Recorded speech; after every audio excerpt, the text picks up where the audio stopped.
Hola Carlos, buenas noches. Pero ¿cómo está, doctor? Qué honor para mí poderle dar la bienvenida a estas charlas del Club de la Libertad. El honor es mío. Un gran saludo para usted y para todos los amigos de Corrientes y del Club de la Libertad. Doctor, bueno, sabe que vamos a empezar esta charla contando que, como dice una conductora muy prestigiosa de la televisión, el público se renueva. Y a lo mejor hay alguna gente que no sabe que usted ha sido, además de un experto en Derecho Internacional Privado, además de ser funcionario del Ministerio del Interior, además de haber sido 2 veces diputado nacional por la provincia de Corrientes, es titular de cátedra. Bueno, yo lo tuve en Derecho Internacional Privado, creo que fue mi última materia con la que me recibí. Y bueno, un hombre realmente, y lo digo yo para que no quede usted con una cuestión de falsa modestia, un hombre prestigioso y que tanto hizo por las ideas del federalismo y de la libertad. Así que para nosotros es un honor recibirlo, decirle muy buenas noches y saludarlo y agradecerle que esté con nosotros. Muchas gracias, Carlos. Para mí también es un honor y un gran placer estar en este programa con ustedes. Doctor, ¿me deja que lo lleve al túnel del tiempo? Adelante. Bueno, nos vamos al túnel del tiempo. ¿Sabe por qué lo llevo a estos sitios? Porque hay mucha gente joven que nos está escuchando y a lo mejor, gracias a Dios, para suerte de ellos, se ahorraron de ver muchas cosas que ha sufrido el país a lo largo de la historia y sobre todo de la historia del último medio siglo para acá. Pero tienen que saber, tienen que conocer, porque si no, ¿cómo van a ser en el futuro dirigentes políticos y cómo se van a desarrollar si no saben lo que ha pasado en este país? Y yo lo llevo casi 50 años, el 25 de mayo de 1973. Un joven diputado nacional, un profesional prestigioso, pero muy joven, creo que medalla de oro en la Facultad de Derecho, etcétera, etcétera, etcétera, de una familia además muy, muy conocida, de Corrientes, que jura como diputado nacional del Partido Liberal, el doctor Ricardo Balestra, es decir, usted. Muy bien, pero ese 25 de mayo pasaron cosas tan terribles para el país que creo que aún hoy han dejado mella y muy negativamente en la historia constitucional argentina. ¿Por qué no nos cuenta algo de eso? Efectivamente, el 25 de mayo, el gobierno del entonces presidente Cámpora, mediante un decreto, liberó a numerosos presos, algunos terroristas subversivos, pero otros delincuentes comunes en forma indiscriminada. Al mismo tiempo, la Cámara de Diputados de la Nación trató un proyecto de ley de amnistía enviado también por el Ejecutivo, por el cual se otorgaba la libertad a los terroristas subversivos. Nos tocó a nosotros, con un pequeño grupo de diputados que nos acompañó, quebrar la unanimidad en ese proyecto de ley de amnistía y sostener nuestro propio proyecto, conforme al cual los crímenes atroces, como los del terrorismo, carentes de relación atendible con el fin político alegado, no podían ser delitos políticos y no podían contar, por lo tanto, con el beneficio de la amnistía. Pero no prosperó nuestro proyecto, salieron los delincuentes en libertad y hay que recordar que entre 1973 y 1976, mientras duró el gobierno constitucional, primero de Cámpora, después de Lastiri, que fue presidente interino en su carácter de presidente de la Cámara de Diputados, ante la renuncia de Cámpora, Solano Lima y el presidente del Senado, Díaz Vialet. Después, tras las elecciones de septiembre, la fórmula Juan Domingo Perón, María Estela Martínez de Perón. Fallecido Perón, queda María Estela, y tras el golpe de 1976 termina el gobierno constitucional. Pero mientras duró el gobierno constitucional, hubo una feroz lucha promovida por los delincuentes subversivos, Montoneros, Ejército Revolucionario del Pueblo, muchos de los cuales habían sido liberados el 25 de mayo del 73, y una brutal represión de la llamada AAA, propiciada desde el gobierno por el entonces ministro de Bienestar Social, López Rega, y el país estaba en una situación caótica.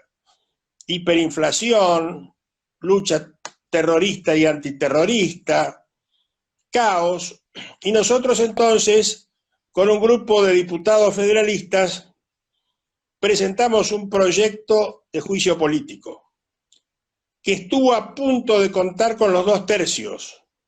Esto no se ha comentado mucho, pero el bloque radical por unanimidad nos apoyó, y dentro del bloque justicialista en la Cámara de Diputados había un grupo denominado Grupo de Trabajo, orientado por el diputado Sobrino Aranda, que nos había anticipado que nos votaría el proyecto hasta reunir los 2/3.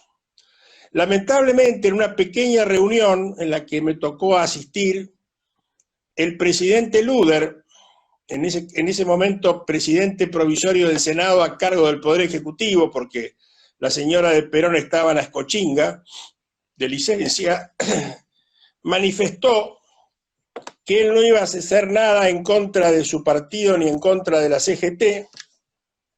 Los jefes militares le habían hecho saber que iban a respetar el orden constitucional si prosperaba el juicio político. Luder no quiso saber nada, no aceptó, y el 24 de marzo estalló el golpe militar. Todo lo que el país se hubiera ahorrado de madres, abuelas, hijos, nietos desaparecidos, porque ya el gobierno constitucional, con la firma de Isabel Perón primero y de Luder después, había ordenado en el operativo Independencia aniquilar el accionar del elemento subversivo.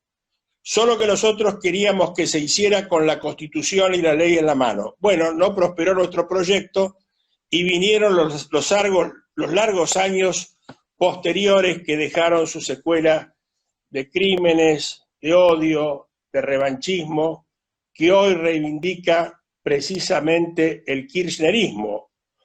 El kirchnerismo que cuando gobernó Santa Cruz y antes de gobernar Santa Cruz se benefició del gobierno militar, hizo pingües negocios, enriqueció a su familia y muchos años después descubrió los derechos humanos como un atajo para predicar la demagogia, la revancha y el odio. Doctor, pero yo lo sigo llevando, si me permite, a aquella época del 73, porque así hacemos un poquito de historia. ¿Quiénes eran ese grupo de diputados que estaban en minoría, pero que exhibían, además de una gran lucidez, mucho coraje, porque eran épocas de sangre y fuego en la Argentina? Cuéntenos algunos de sus colegas. Bueno, el bloque lo presidía Francisco Moyano de Mendoza, estaban los diputados liberales Ameguino Arbo y yo, Juan Pedro Llano, autonomista, y otros diputados, la Unión Conservadora de la Provincia de Buenos Aires, María Cristina Guzmán de Jujuy, Joaquín Tula Durán de San Luis, Fausto Mombelli de Chubut, Humberto Suárez de Río Negro, es decir, un número importante. Llegamos a constituir un bloque de 15 diputados y teníamos 7 senadores nacionales. Y esos fuimos los que propiciamos en la Cámara de Diputados el juicio político y los que mantuvimos durante el periodo 73-76 una oposición constructiva frente al gobierno justicialista. En algunos casos, lamentablemente no fueron los más, apoyamos algunas medidas razonables, en otros casos propusimos soluciones alternativas de neto corte federalista, como la necesidad de concertar provincias y nación, el régimen de coparticipación federal de impuestos, las grandes obras de infraestructura, el régimen de inversiones, y tratamos de ser fieles a nuestros principios liberales, a los principios liberales que se entroncan en la Constitución histórica de 1853 y 1860. Durante cuya plena vigencia y hasta 1943 el país creció y estuvo entre las 6 primeras naciones del mundo. En los últimos 77 años el país pegó un giro hacia el populismo, la demagogia, el estatismo, el intervencionismo y salvo algunos periodos excepcionales, estamos ahora entre los países más rezagados del mundo, con más alta inflación, con la educación en mayores dificultades, con una situación internacional de aislamiento y sin poder volver los chicos a las clases, lo cual resume la impotencia cultural y política de la actual administración. Doctor, yo lo sigo llevando a la historia porque es muy interesante y como usted es un protagonista, gracias a Dios, es un hombre joven, pero empezó tan temprano que ha sido un actor de la primera línea de toda esa época. Hemos hablado del 73-76, de todo lo que ocurrió, bueno, después vino el proceso militar, y usted vuelve en 1983 como diputado nacional del Partido Liberal de Corrientes, diputado nacional del pueblo de Corrientes. Usted cuando gana Alfonsín, ¿qué expectativa tenía y qué resultó de esa expectativa? Bueno, yo estaba en desacuerdo con la política que siguió Alfonsín en juzgar a los jefes militares por lo actuado en la lucha contra el terrorismo. Me pareció que ese juzgamiento lo debía hacer el Consejo Supremo de las Fuerzas Armadas y actuar la Corte Suprema en instancia revisora. Sin embargo, ese criterio nuestro no prevaleció, se designó una comisión especial creada ex post facto, que está prohibida por la Constitución Nacional, se sacó a los imputados de sus jueces naturales y se abrió el principio de lo que sería el enfrentamiento con las Fuerzas Armadas, que como brazo ejecutor de la nación cumplieron una misión muy importante que fue eliminar el terrorismo subversivo, que de no haber sido eliminado, hoy tendríamos un escenario mucho más parecido al de Cuba o Venezuela en la Argentina. Por supuesto que los excesos de los militares, que los crímenes que hubieran realizado oficiales o subordinados debían y debieron ser juzgados, pero por sus autoridades naturales. De tal manera que esa fue una primera e importante diferencia con el gobierno radical en cuya oposición en muchos casos estuvimos en soledad, pero creímos ser coherentes en la defensa de estos principios. Y la otra cuestión en la que lamentablemente fracasó el gobierno de Alfonsín fue en la materia económica. Terminó envuelto en una enorme hiperinflación que le obligó a entregar el gobierno antes de finalizar el mandato y llamar a elecciones anticipadas en las que se impuso en 1989 el justicialismo.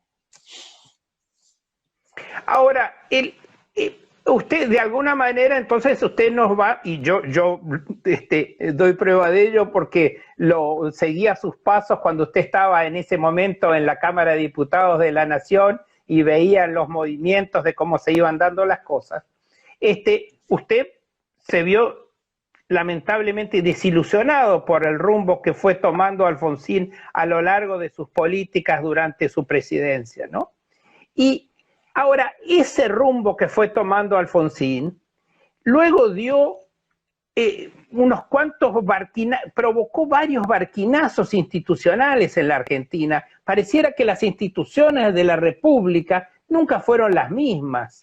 Después vino lo de Menem, después vino esas, no solamente los problemas y los vaivenes económicos, sino ese desgaste institucional que fue viviendo el país. ¿Usted cómo lo vio?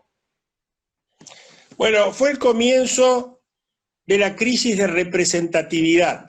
La crisis de representatividad se ha traducido en que el mandato propio de la democracia, que es el mandato representativo, se fue trocando en el mandato imperativo. ¿Esto qué significa? Que los legisladores, cuando se reúnen para debatir, para convencer o para ser convencidos, estando dispuestos a hacer prevalecer sus ideas, pero también estando dispuestos a reconocer las razones del otro si las tuviera, se desnaturalizó. Y se desnaturalizó porque empezó a prevalecer la voluntad de los líderes políticos partidarios, y entonces los legisladores, salvo casos excepcionales, homologaban con su voto la decisión partidaria. Con el andar de los años, esto se agudizó, particularmente en el siglo XXI y después de la grave crisis de fin del 2001, porque los partidos han sido reemplazados por espacios. ¿Qué es el espacio? El espacio es una asociación de partidos que deben existir porque la Constitución lo exige. La Constitución reformada en 1994 designa a los partidos como instrumentos fundamentales de la Constitución, pero se diluyen en unos espacios donde prevalecen liderazgos circunstanciales, prevalecen personalismos, y estos personalismos no suelen responder a una plataforma de ideas, a una base de principios, y entonces permiten las más diversas combinaciones. Y encontramos que en los espacios hay gentes de distintas procedencias, de distintas ideas, y por eso nos encontramos sorprendidos en algunas votaciones en la Cámara de Diputados o en el Senado, donde se votan proyectos que no se condicen, sobre todo en el caso de la oposición, con los postulados de la misma oposición. Lo hemos visto en la ley de alquileres, en la ley de teletrabajo. Es decir, hay una gran incertidumbre, y eso hace que el pueblo, representado por sus legisladores, por sus senadores o diputados, no entienda bien si los votaron, para qué los votaron, y si los creyeron votarlos para cumplir alguna finalidad, pareciera que no la están cumpliendo. Ahora, ese proceso fue un proceso de degradación gradual.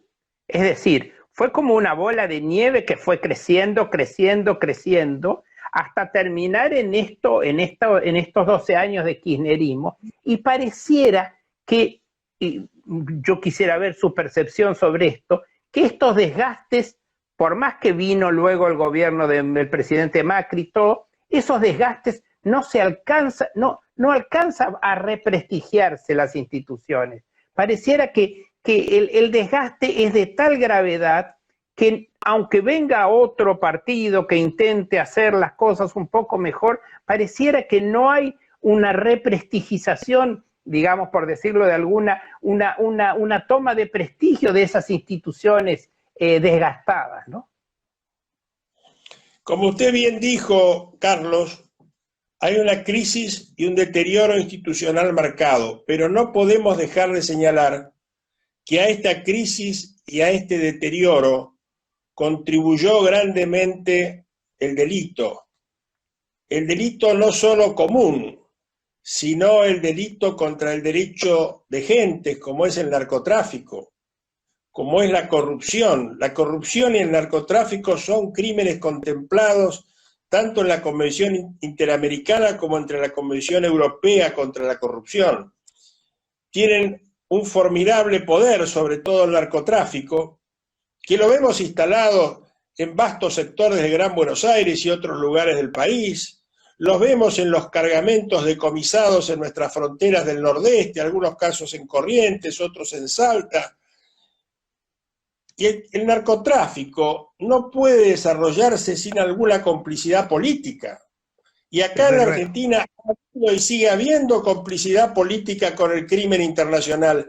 Y sigue habiendo una corrupción que busca su impunidad al punto de intentar lograrla al precio de destituir a la propia Corte Suprema si fuera necesario, como resulta de los recientes proyectos de diputados del Frente de Todos. Entonces, esta es una embestida muy grave que obliga a asumir una actitud muy firme, porque podemos transar con distintas posiciones de ideas, podemos acordar o disentir, pero lo que no podemos acordar o disentir es con el delito, la corrupción o el narcotráfico, porque son flagelos que destruyen la nación y principalmente destruyen a la juventud, que es el tesoro más preciado que tenemos mirando hacia el futuro. Usted sabe que ahora que usted habla del tema de la juventud, es tremendo lo que está pasando, porque todo el mundo vio que estamos con toda esta cuestión de la pandemia y todo, entonces unos hablan de salud, otros hablan de economía, pero yo creo que de todo esto, lo más afectado va a ser la educación de los jóvenes.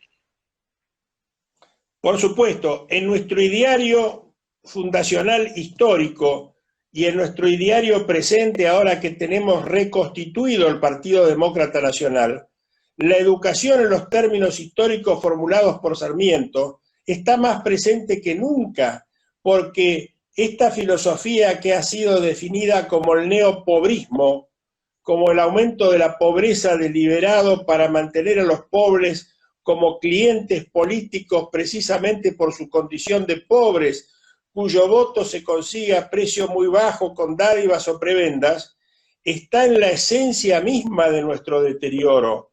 Un pueblo ignorante fácil presa de los demagogos. Y el extremo de esta situación, la caricatura de este proceso es Venezuela, donde se ha llegado a degradar el ingreso al valor de $1 mensual, donde no hay alimentos, donde no hay medicinas, donde se han registrado, según el informe de las Naciones Unidas, 2.000 muertos, entre ellos muchos torturados, vejados, violados. Es decir, esa es la caricatura, pero ese es también el espejo en el que se mira buena parte del Frente de Todos, particularmente el dirigido por la vicepresidenta que parece conducir el gobierno y trata de conducir el Estado. Y eso debe ser una preocupación fundamental nuestra, porque está en juego la vida, está en juego la dignidad, está en juego la libertad, que son los valores más preciados en los que debemos empeñar nuestro mayor esfuerzo. Usted, fíjese, ha tocado muy interesante, porque usted ha tocado el tema de Venezuela, y como venimos hablando de las instituciones, fíjese lo que ha pasado esta semana, y quiero su reflexión al respecto, que el embajador, en este momento se me va el apellido, que está en la OEA, Raimundi. Sí, Raimundi, exactamente, me leyó la mente, doctor, le agradezco. Dijo una cosa, el gobierno, el presidente dijo otra cosa, y hoy parece que finalmente, como es lógico, prevalece lo del presidente, pero nadie ha dicho que el embajador se va a su casa, que es lo que corresponde cuando un embajador no responde a la política de la nación, o a lo mejor no había política de la nación. ¿A usted qué le parece todo esto? Esto demuestra la ambigüedad del presidente. Y acá yo quiero hacer una reflexión, no solo política, sino también práctica. Podría interpretarse que como el grueso del capital electoral que llevó a Alberto Fernández al gobierno fue suministrado por la expresidente Cristina Kirchner, él tendría un compromiso de lealtad. Pero ese compromiso de lealtad en ningún caso puede llevarlo a quebrar su compromiso mayor por el que prestó juramento, que es la Constitución de la Nación Argentina y la ley. ¿Cómo va a resguardar a un funcionario que se pronunció en contra de principios fundamentales de la Constitución, como son la vida y la libertad y la seguridad y el debido proceso y las garantías fundamentales, además replicadas en el orden internacional y minuciosamente explicitadas primero en el informe de la expresidente Michelle Bachelet en nombre de las Naciones Unidas y más recientemente en una investigación posterior? Ese señor embajador no podía quedarse un minuto más en el cargo. Entonces, lo que no entiende Alberto Fernández es que por más compromiso personal o político que tenga con la vicepresidente, tiene un compromiso mucho mayor que el que juró defender. De lo contrario, va a quedar incurso en las sanciones que prevé la propia Constitución Nacional para casos de esta naturaleza.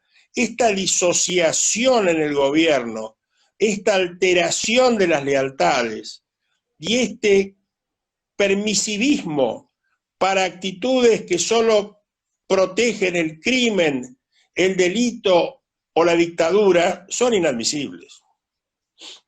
Ahora, todo esto, si bien es un gran tobogán donde vamos descendiendo con nuestros valores, donde vamos descendiendo con nuestras instituciones, es una cosa que es lo que venimos conversando, que ha empezado hace mucho y es una bola que sigue y sigue y sigue. Y pareciera ser que estos 4 años del presidente Macri no terminaron de objetivar cuál era la decadencia argentina. Si usted tuviera que hacer un análisis de cosas positivas y de cosas negativas del gobierno que ha concluido del presidente Macri, usted en cada caso, ¿qué mencionaría?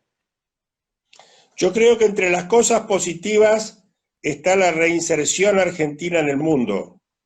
Argentina volvió a colocarse en el ámbito de las naciones más civilizadas, más desarrolladas, procuró darle importancia a la iniciativa privada, fomentar la exportación, auspiciar el sector agropecuario, neto productor de divisas tantas veces perseguido, pero lamentablemente no acertó en la economía. Creyó que podía financiar una abultada deuda externa sin advertir que bastaba que cambiara el régimen de las tasas de interés de la Reserva Federal de Estados Unidos para que nuestra deuda se volviera impagable. Tampoco la administración de Macri disminuyó como debió haber hecho el gasto público. Tuvo demasiados ministerios y aunque el exceso de ministerios o secretarías por sí solo no sea determinante del desfinanciamiento, no constituía una clara señal hacia adelante. Y por último, si bien la administración de Macri estuvo integrada por hombres inteligentes, valiosos, exitosos en sus empresas, le faltó la condición política. La política es un arte destinado a la consecución de los fines superiores del Estado, que exige coherencia, que exige cohesión con ciertos principios y acciones fundamentales. El político debe, en su carácter de dirigente, trazar un rumbo y después analizar las encuestas para hacer efectivo ese rumbo. No a la inversa, de que ver qué dicen las encuestas y acomodarse a las encuestas. Yo creo que esta fue la falencia política del gobierno de Macri, que con todo, frente a esto, parece mucho mejor, bueno, desde luego. Desde luego. Doctor, en este caos institucional, ¿usted le ve algún futuro al federalismo? Yo creo que el futuro del federalismo es una necesidad argentina. Tenemos un problema institucional, Carlos, que es el siguiente. En 1994 se reformó la Constitución. En realidad el objetivo de la reforma era la reelección del entonces presidente Menem.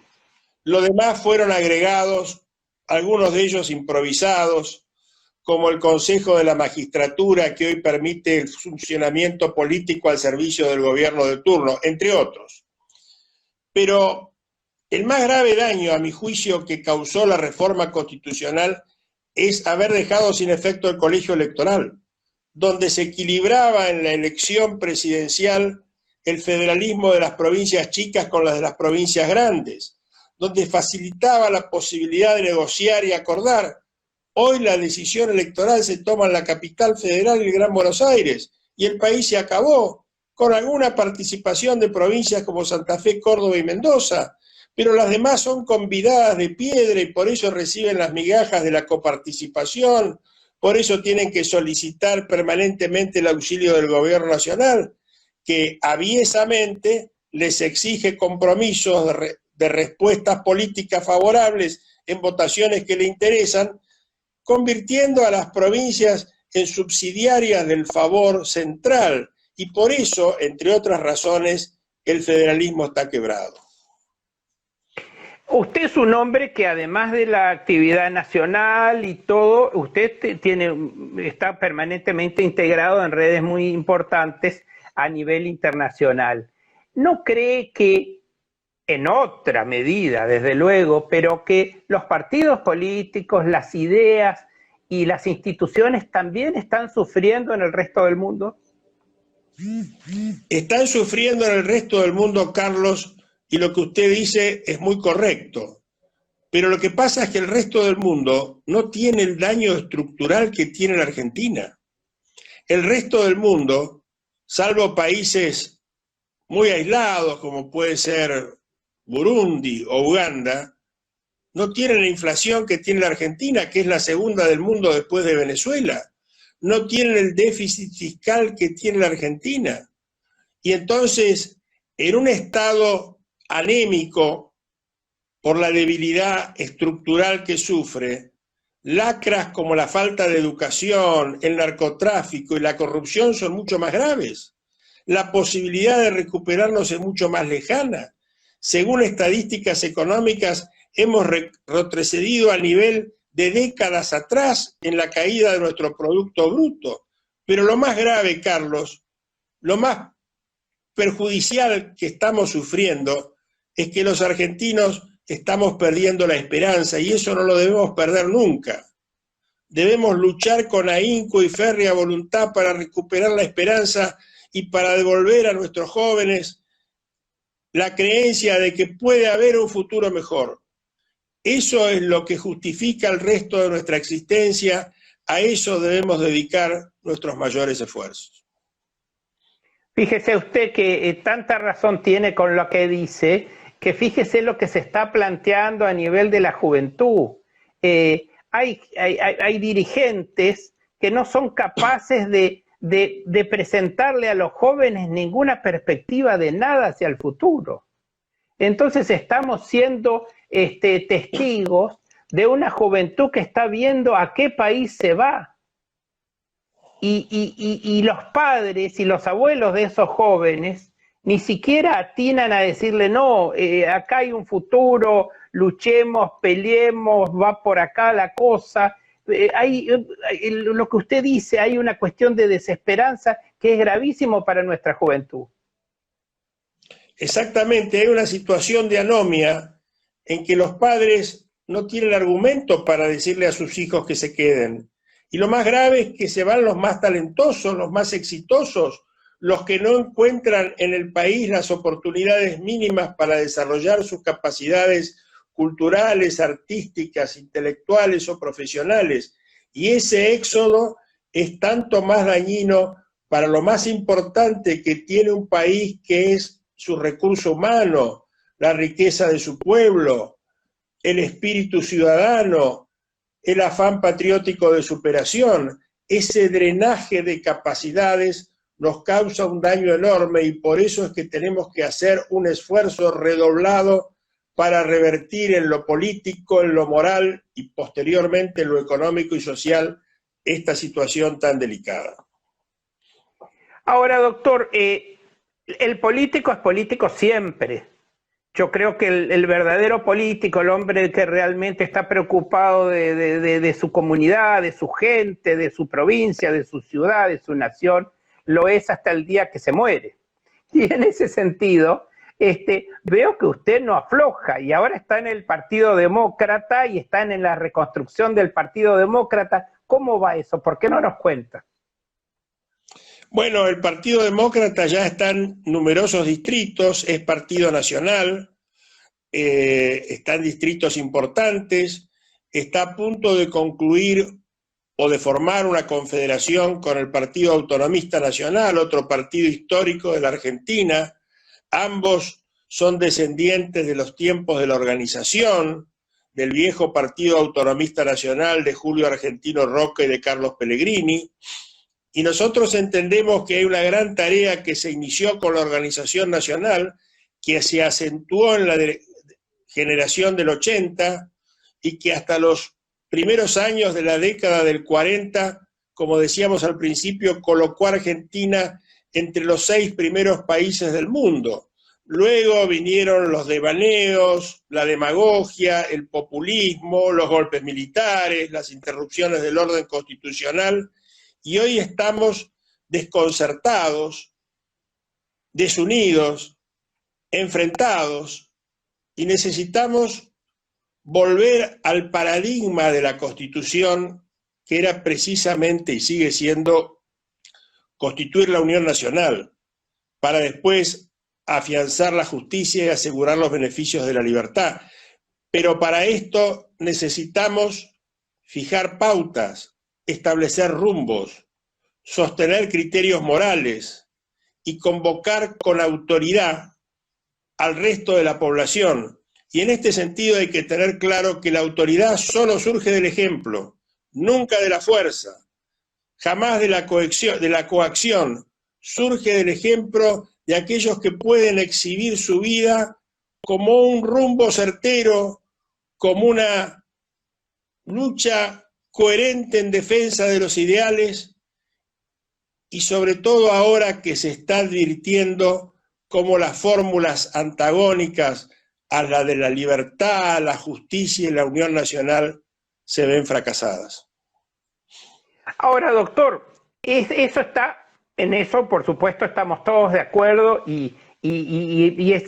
me alegra muchísimo oírlo, no esperaba otra cosa de usted, todo lo que me está diciendo, a mí no me sorprende, pero me encanta que muchos jóvenes que van a verlo ahora y que van a verlo después a este video puedan apreciarlo. Pero, ¿cómo armamos esa estructura con valores, esa estructura federal, esa estructura se arma por distritos, se arma por ideas, se arma por bloques nacionales, se hace una convocatoria generosa, porque estamos ante una elección de medio término el año que viene y luego vendrá la gran batalla, digamos, política del año 23. ¿Cómo usted lo va viendo? Porque usted es un hombre, además de un hombre de las ideas, es un hombre que ha recorrido mucho la calle política. Y entonces, ¿cómo ve la instrumentación de esto, que es generalmente una cosa bastante difícil? Bueno, ha ocurrido, Carlos, que la propia exigencia de la ley nos impide recurrir a formaciones que antes se podían utilizar como eran las federaciones. Ahora, para poder participar en una elección nacional de presidente y vice, es necesario tener un partido nacional. Eso obligó a que varios partidos de distrito, de capital, Córdoba, San Luis, Mendoza y tantos otros, en torno de un conjunto de ideas que son las básicas de las que hemos hablado, en torno a la libertad, a la justicia, a la unión nacional, hayamos fijado una base fundamental de ideas y las hemos ido difundiendo en diversas provincias del país donde se han constituido expresiones locales en cada distrito del Partido Demócrata. En otros casos han surgido fuerzas provinciales que a lo mejor para no perder su identidad realizan una confederación o alianza que también la ley permite con el Partido Demócrata Nacional.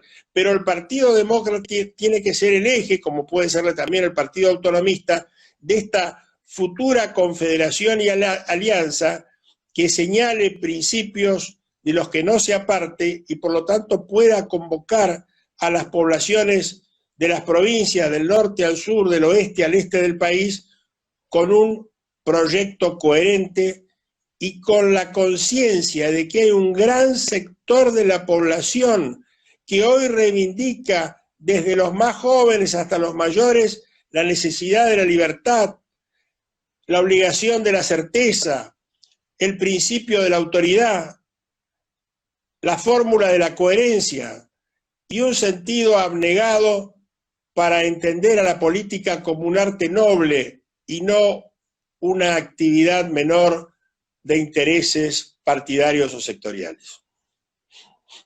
Claro, desde luego, aunque todo eso usted sabe que es muy difícil construirlo. Usted sabe muy bien por toda su trayectoria que es muy difícil construirlo. Ahora se los ve, yo desde afuera, porque no soy parte del Partido Demócrata, se los ve con mucha fuerza, con mucho vigor, está el exdiputado Walter de presidente del partido a nivel nacional, se lo ve muy reconstituido al Partido Demócrata de la capital federal, se los ve con muchas ganas. Cuéntenos de eso. Exactamente, tenemos un gran entusiasmo que se apoya en dos fundamentos. Primero, en la necesidad clara para la Argentina de contar con una fuerza política de estas características. Y en segundo lugar, por un gran vacío que están dejando las otras organizaciones políticas del país. Yo siempre suelo decir que todas las corrientes políticas que gobernaron la Argentina dejaron algún aporte positivo a la historia del país. No podemos borrar de plano lo que se ha hecho hasta ahora. Los argentinos no debemos tomar el país con beneficio de inventario. Debemos reconocer que hay un patrimonio político común y respetar a nuestros adversarios aunque no coincidamos con ellos. Entender que todos juntos debemos sacar el país adelante. Pero nosotros estamos confiados en que nuestras ideas son las que concitan hoy el valor de una alternativa distinta de otras que han venido fracasando y siguen fracasando en la medida que se apartan de la verdad, de la razón, de la Constitución y sobre todo de los principios. Y entendemos que esta es la hora de la República, es el momento de salvaguardar la división de poderes, de afianzar las instituciones, de sostener la libertad, porque todo esto va a redundar en beneficios sociales para todos los sectores, principalmente para los más humildes, a los que hay que dejar de conquistarlos con planes que transitoriamente pueden ser útiles, pero que solo sirven para conducir a los trabajadores al no trabajo. Y nosotros necesitamos de toda la fuerza de la producción argentina, necesitamos de relaciones laborales sólidas. ¿Qué patrón no va a tomar a obreros con este sistema legal? Necesitamos convencer a los trabajadores y a sus dirigentes de que este es el camino para engrandecer el crecimiento común y donde haya muchos bienes para repartir, muchos mejores van a ser la situación de los que son hoy más humildes. Necesitamos igualar hacia arriba y no descender hacia abajo. Por esto y por muchas cosas más, estamos convencidos de que nuestras ideas son necesarias en esta hora de la nación.